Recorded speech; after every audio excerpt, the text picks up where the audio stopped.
This video is brought to you in part by Backyard Wrestling History. Go and subscribe to their channel. Enjoy. Now let me ask you this, Ronald. You like wrestling. I love wrestling. You knew people who did backyard wrestling. I knew people who did backyard wrestling. How come you never wanted to do backyard wrestling? So it was never that I. Outside of your house, if I recall. Yeah. So okay. So Joaquin. Backyard wrestling's a sport. No. Joaquin has Good referees. does have some knowledges because you you go to school with somebody for 3 years, you learn them, right? Here was the thing, right? Because I was gonna ask you this later. At first, I was gonna ask why y'all didn't invite me, right? But here's the. I didn't try to recruit you. You was a lie. I recruited everybody that looked like they were capable of moving around in the ring. So here's the thing, right? Now, despite the fact that I was competing with this guy in academics, and I may not look it, but I was an honor roll student as well. To this day, he still says I stole the U.S. History Award from him. He stole the U.S. History Award from me, okay? If my current students are watching this, he is a lie and a truth am. Shout out to Mr. Kirker. Yeah, screw you, Mr. I ever sold the PWL tape to. Yeah, Mr. Kirker. Yeah, no, screw you, Mark Kirker, because you are the reason I didn't get that award. Okay, so you did this to me. You did this to me, okay? Okay. Du kannst sprechen Deutsch, okay? Du kannst sprechen Deutsch. No, I don't speak German. Yeah. How did you understand me? I understood enough to know. Okay. I don't know. So basically, while I compete, so to answer your question, and to his point, while I did compete with him academically and well, mind you, I mean, he still was ahead of me, I think, except for one semester. He gave me a run for my foot. Except for one semester, we actually had the same GPA. Yes. And that's because he slacked off. Shout out to your ex-girlfriend. Hi, Dominique. Hi. But yeah, outside of that, believe it or not, I was virtually grounded the entire time I was in high school. The only time I actually had the ability to do anything outside of doing academics was I was looking for a job, which I failed miserably at because wasn't nobody hiring. Thank you, George Bush. And to do athletics. And as y'all both know, I was a two-sport athlete. Yep. And trust me when I tell you, I loved being a two-sport athlete. And considering that Phil was not an athlete, you said it yourself. Never claimed to be. Phil was not an athlete.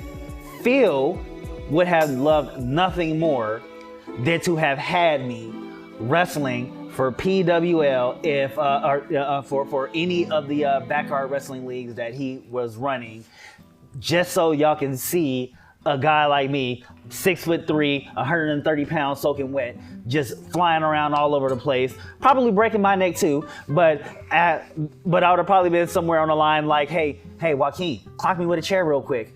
And then I come home later that day, oh my goodness, my dad would, if I had lived with my mom, things might have been different, but living with my dad, yeah, it just wasn't happening. Okay. I mean, backyard wrestling's a sport. We had referees. Backyard wrestling obviously and I would argue that, like, you were, even though you weren't involved in an organized athletic competition, you still committed to some very athletic acts. I can't show this footage to somebody without accusing you or anybody in that ring of not being an athlete. Yeah, I don't show them everything, but the stuff I do show them, like, yeah, y'all are athletes. I'm like, yeah, Phil, I'd have to question your ability to be an athlete with considering the things that you had done. Now, granted, you didn't go to the gym or run around the track or anything, stuff like that. Weights, nothing. Okay, so you weren't in shape, but a lot of the feats that you did, I would dare say, contributes to some sort of athleticism, because you weren't just sitting there taking bumps or just getting the hell beat out of you with a chair. You actually had to lift a person. Okay, and I can't and in a controlled environment. And if you think about what lifting weights is, you are lifting something in a controlled environment, because you have to actually do a certain thing with this certain weight that you're carrying. Yes, and also like I would, you're talking about long production days. We would like set up. That ring had to be set up back when the PWL days. The beginning of like before the show started. Props had to be set up, all that kind of thing. And like sometimes we would wrestle like 2 or 3 times in one day because we played multiple characters. Yeah. Phil was Craven, but he was also El Diablo. I remember that. I was either the Hound or K9, depending on what season we're looking at. And I was also Bones. And sometimes Phil would be El Diablo in one match, Craven another, and Lucifer Z in later seasons. Right. So after all that, there was a workout for both of us. Yeah. For both everybody. I can't speak for him, but I know I was tired after a PWL show. Like I'll say this, I would leave it all in the ring. I would take I wouldn't pull any punches. I would give it everything I got, and I'd be exhausted afterwards. So I mean, that does count for some sort of athleticism. Yeah, it's a workout, man. Yeah, that's a workout. Yeah.